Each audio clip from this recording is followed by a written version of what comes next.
Hello and welcome, everyone. Thank you for joining us. We're very excited to have all of you with us today. Upfront, I would like to inform you that this webinar is being recorded, and the recording of the webinar will be made available after the webinar concludes. Throughout the webinars, please feel free to put all of your comments and questions into the chat window that you see on your screen. We'll try our best to answer as many of those questions as possible. Of course, not possible to answer all of those questions, so we'll follow up with all of the questions left unanswered once the webinar is done. Now, this is the first webinar in a series of 3. And this is a series that is very much a collaborative effort between IFS Ultimo and our valued partner, MaxScript.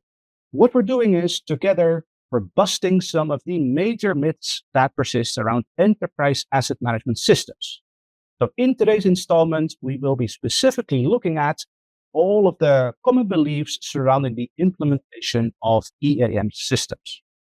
So my name is Berenbooms. I am the product evangelist at IFS Ultimo, and I'm very grateful to be joined here today by 2 giants of the industry who are going to be discussing 3 myths in more detail. So Candy Robinson is our Ultimo's VP of Sales for the Americas region, and she's joined here today by Senior EAM Specialist Nick de la Rock of MaxScript. So I'd like to hand over to Candy first to tell us a little bit more about Ultimo and its customers. Thank you, Brent. I'm very happy to be here today to talk about the myths around implementing an EAM solution with our award-winning partner, MaxScript. Introduction to IFS Ultimo. It's a really impressive, deep history. Ultimo was founded in the late 80s in the Netherlands and has grown to be a global leader in the EAM space. And I think, a diverse customer set. We have customers all over the world. And one of the really important things that I like to focus on is client retention. 98% of our clients have been, ongoing clients and continue to be happy Ultimo users. And that really speaks volumes about the culture and the quality of the solution that we deliver to the market. 2 years ago, Ultimo was acquired by IFS, also a global leader, started out of Europe in the 80s and has grown to be a massive ERP, EAM. They just acquired Copperleaf. Their acquisition strategy really builds that end-to-end asset lifecycle management and performance in the market in really specific industries. So that gives us the foundation and the global reach, being owned by IFS, but independently, as an EAM solution provider, we're a powerhouse all on our own. I won't read them off, but you can see the awards and the analyst reviews that are the accolades that are the foundation again of what we do in the market. I think I joined just a few months ago after 2 decades in the EAM space, and was really, really happy to have the opportunity to build Ultimo in the North America market and focus on the shift in the EAM space and bringing this to a new audience in North America, along with our partner MaxScript.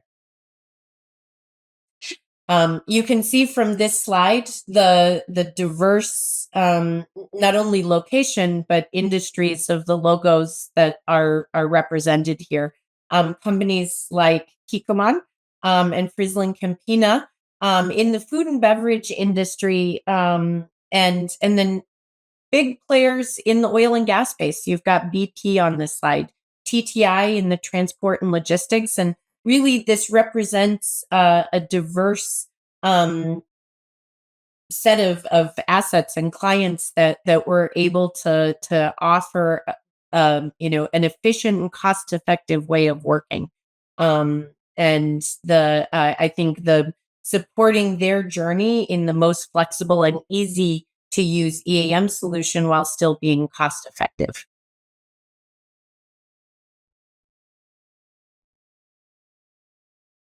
So I'll hand it over to Nick. Yes. So that brings us to an introduction of MaxScript. And we are a consultancy firm. We've been in the business almost 30 years. Not as old as Ultimo. We're not founded in the 80s, but we were founded in the 90s. But yeah, a big track record when it comes to anything to do with asset performance management. Very similar kind of track record in the kind of companies that we work with. But we'll get to that on the next slide. So we are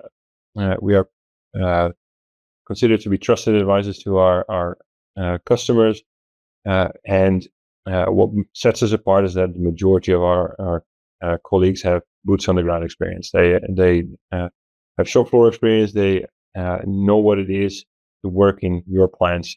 They know the subject matter that you are exposed to.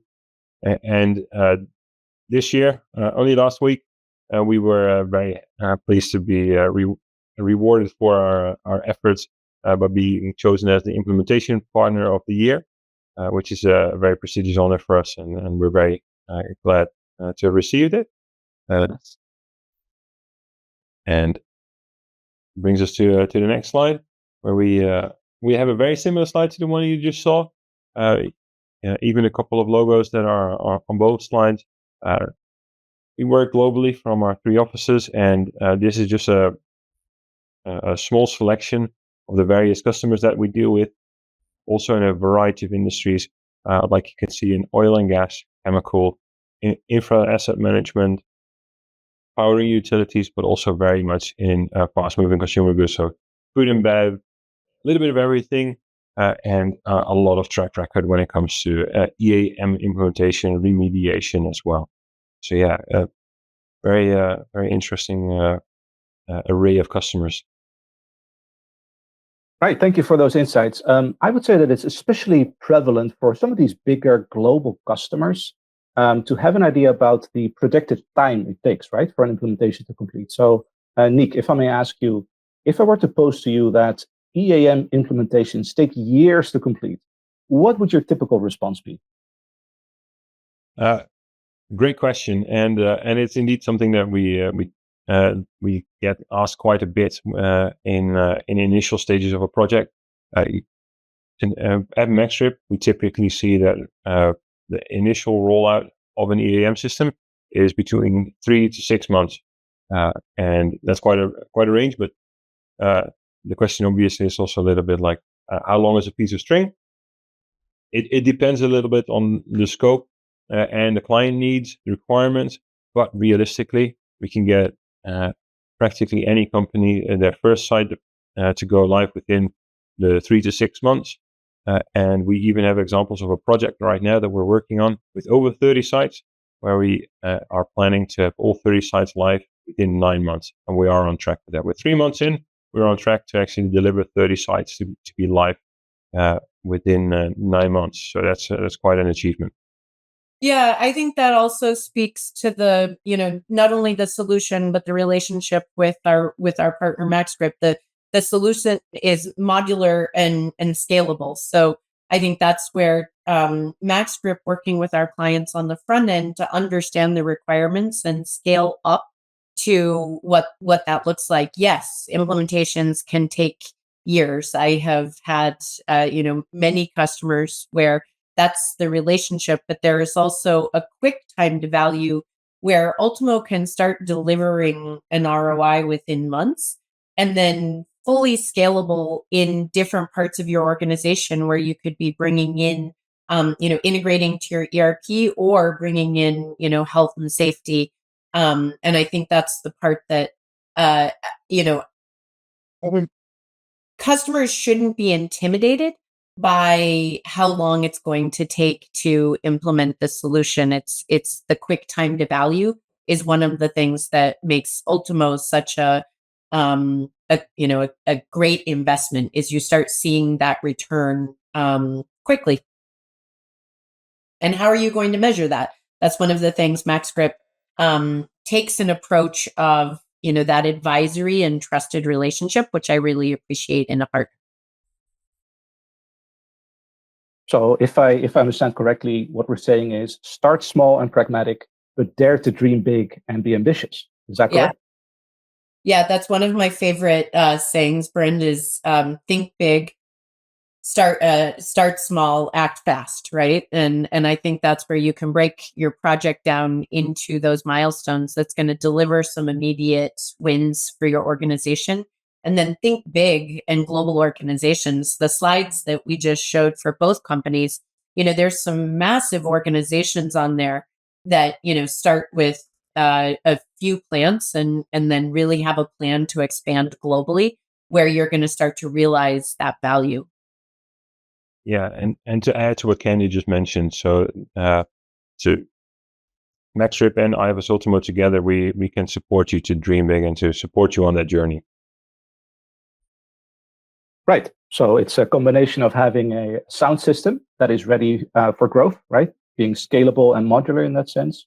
But then also find the right companies and right partnerships to help you sort of leapfrog and get to that future point. Is that correct?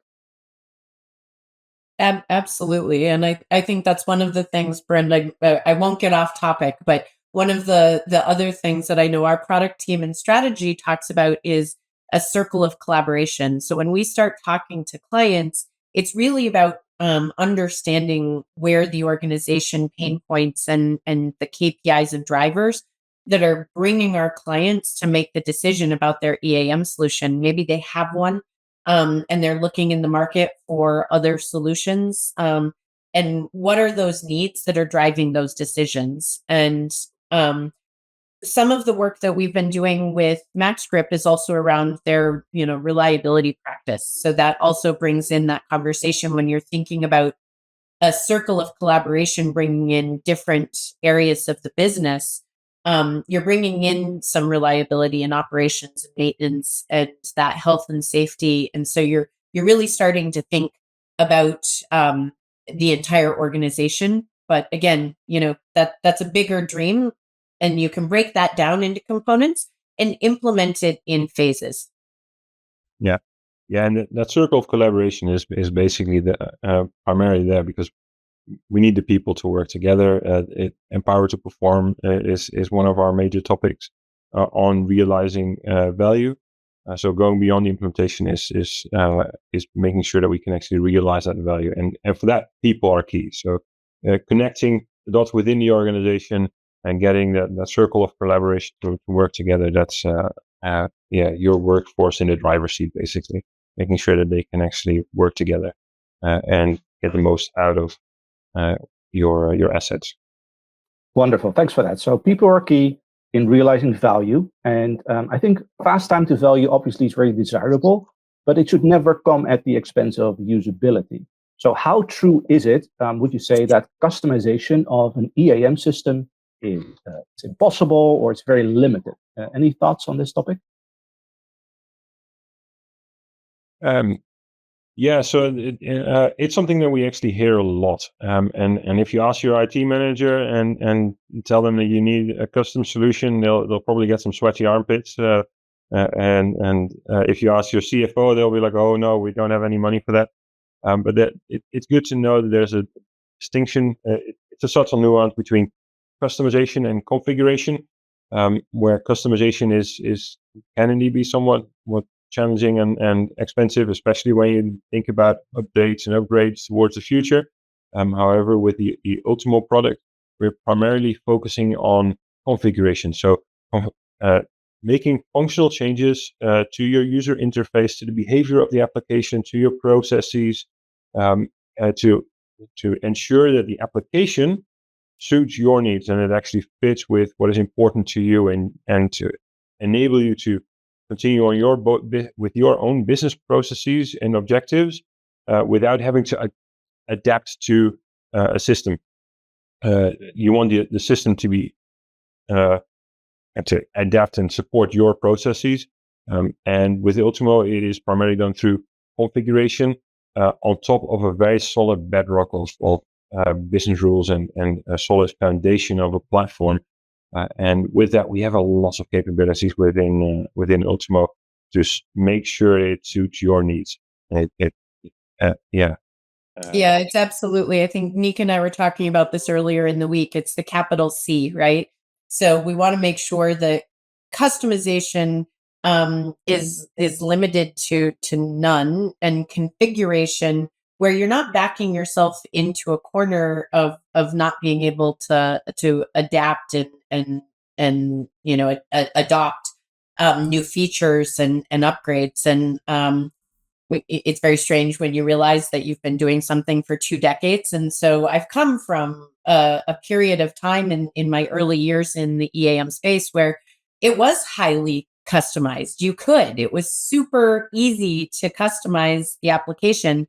And so clients did that, and it was sort of the tail wagging the dog, right? So because your business process should drive the decisions, but then you should choose a solution that really can align to that business process, so that you've got the feature and functionality, but you also have the ability to upgrade and be dynamic in your moving forward with an application, and not customizing yourself into a corner that might not grow with your business. And so again, it goes back to that, really understanding our clients' requirements with that larger vision, but where we can grow into that vision with configuration in the tool. Yeah, yeah, and from an implementation perspective, it is also very important that we actually provide you with a solution that supports your needs, but it can also indeed grow with you and can be updated. And the nice thing about Ultimo is that it's on it gets continuous releases, and you will always be up to date with the latest versions. And configuration doesn't block any of those updates, so that's the great thing about it. So yeah, that's just the nice thing about the platform is that customization that you often see in other systems then also limits you on getting updates. Not the case with Ultimo. And that's a wonderful thing. Great, thanks so much. So from your discussion on configuration, it sure seems like a lot of changes are indeed possible. But often the perception on change is that it is not always welcomed in every organization. Therefore, would you both agree that EAM system implementation can succeed without change management? Candy, maybe if I divert this question to you, any thoughts on this topic? Yes, I am really passionate about this. I don't think you can be successful without change management. I think the most important thing is your end user community and engaging them early in the process. And it's critical to the adoption and success. At the end of the day, we've got software, we've got a tool. How you actually bring that into your organization and drive adoption is through change management. And that's really a continuous change process that needs to start from the very day you're making the decision all the way through and continue to engage through enablement and learning. And I think change management is critical to the success of adopting an EAM system. And is a lot of the times looked at when you're looking at a project. I'm shocked at how many times clients will take that out of the project and just think, you know what, we'll take care of that in-house. As someone who has gone through acquisitions on both sides, that's you really need to get buy-in from the different areas of your business so that they understand the value of the tool that you're giving them and how it's going to deliver them benefits. That's engage early with your end users. Yeah, absolutely. I couldn't agree more. And where a new application, a new system, a new EAM system that doesn't require you maybe to change your business processes, but it does require a new way of working, because when you're going to a new fully featured EAM system, often what we see is introduction of things like mobile devices, and also moving away from paper. So what you will often see is, especially with the aging workforce, is that some of them might actually have some challenges when it comes to adopting these new technologies. And that's also where like our boots on the ground experience comes in a lot. We actually have a variety of people that work with us that have gone through similar transitions. that actually have been on the customer side and in adopting these systems, so they know what it's like. But on top of that, also, to go back to like the aging workforce, I have some very interesting examples of a gentleman that was in his 60s, only had a couple more years to go, and he genuinely never worked with a computer before. He thought he was going to lose his job because he couldn't work with a computer. Well, actually, on the first day I came in, I saw him struggling with mouse to the upper left-hand corner, and literally his hand went up there, right? And I was like, no, well, give this man a tablet. So much more intuitive, and it's those small things that actually help out a lot to move away from paper and actually get his tribal knowledge into that system. And to this day, it's one of the biggest success stories that I've seen. And yeah, it's great to a great way to get the most out of your EAM is to make sure that people feel comfortable and are confident in using the tool. And that all comes with change management, taking them along on the journey. Yeah, I think that's being a change agent is hard because no one likes change. So how are we coming in and actually showing them that we're improving their life? And I love that story. I do like to call it a changing workforce instead of aging, but it is that sort of. I was actually visiting a client recently, and they had a pin on their desk that said, or a sticker that said, just because that's the way we have done it doesn't mean that's the way we should do it. And I think that's also the part of that mindset of creating cultural change so that you can continue to evolve. And I see that across industries is who's actually going out and performing the work. How are your technicians out in the field? What kind of devices are you using to make sure that the way we've done business, like printing out the work order, isn't the most effective way, and that's going to impact your data. And what are AI is such a hot topic right now in the industry. Everywhere we go, people want to talk about AI, but you can't even start that journey until you analyze the effectiveness of your, data quality and how we're actually driving insights to automate some of that work. And so I think that all goes into that change management conversation that should happen early and continue throughout. And that brings us full circle if we're talking about the circle of collaboration as well, where, of course, fostering better collaboration, communication, getting people's buy-in and getting them to align towards similar goals and common objectives, that is, your bread and butter if you're looking to grow the organization. So very, very nice. Thanks so much. I mean, that was a really insightful discussion. Thank you both. Definitely some food of thought for myself. And I hope that all of you listening at home also found this equally appealing.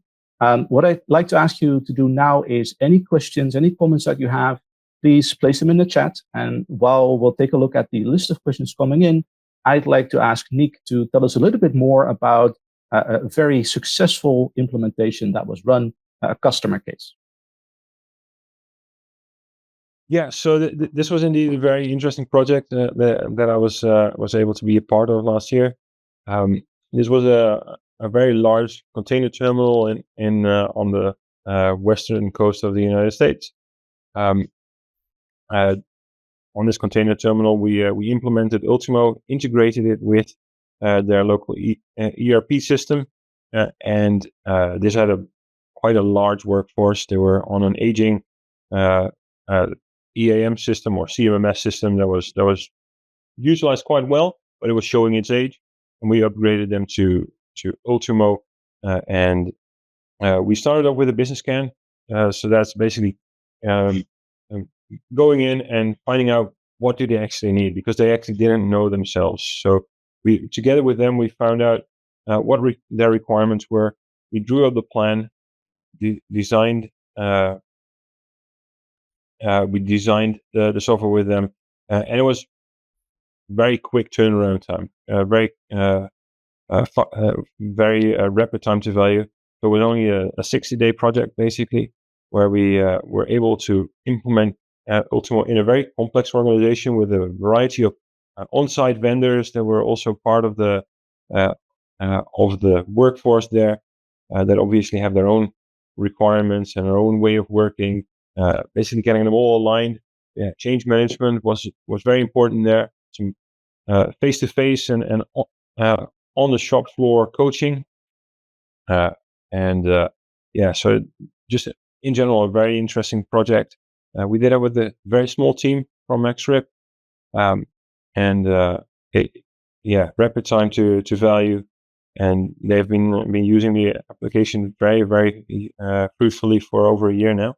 So it's if you want to learn more about this, we actually have a case study that you can download with a lot more details, and the link should be coming up in the next slide, I think, with a QR code where you can also download the case study. Otherwise, feel free to hop onto our website, because you will definitely be able to find it there, and we will be able to share the link to it as well. Awesome. That was a great plug of the website. So let's get back to questions. Having a look at the questions coming in, I saw one question that was asked in various formats. I'll try my best to reformulate and make sure that we kill many birds with one stone. So the gist of this question is, what are some of the challenges or bottlenecks that you are likely to encounter during the implementation? And I think I'll ask you this question, Nick. What is your response? Very interesting question, actually. Yeah. So bottlenecks, good question. So one of the key bottlenecks that I actually do run into time and time again is data. Data is, we all know the saying, garbage in is garbage out. So data quality is very important. And what we also see very frequently is that if you're coming from an old system, or if you don't have a system at all, it can either be some polluted data, because over time some inconsistencies creep in, and if the validation in another system isn't up to scratch, then you also run into some data integrity issues maybe.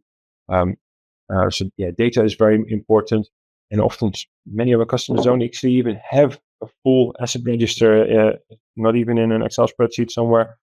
So that's something that is a key bottleneck in many of these projects, and that's something that we've helped a lot of customers to also solve and make sure that that's no longer an issue, and we can actually allow you to go through with the implementation. Thanks a lot. That was a great answer there. I'm very conscious of time. I believe we have time for one more question. And an interesting question that popped up was around using EAM as a centerpiece. So is that something you should consider, right? Should you have EAM integrate with the other business processes that the organization is running? What do you reckon? Yes. All right. So sound answer. Yeah, I agree. Yeah, so definitely. Yeah. One of the recurring topics that we actually discussed so far has been ease of use, right? Making sure that people are confident and comfortable in using the systems, which to me personally also means that it's best to work in one system, really. Let's take a procurement process, for example.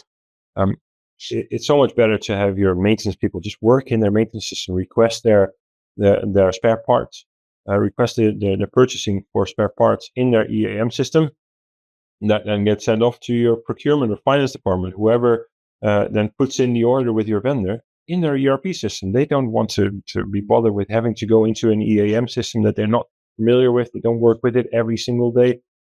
So making sure that those are integrated with one another to smooth out the business process, make sure that everything is still captured.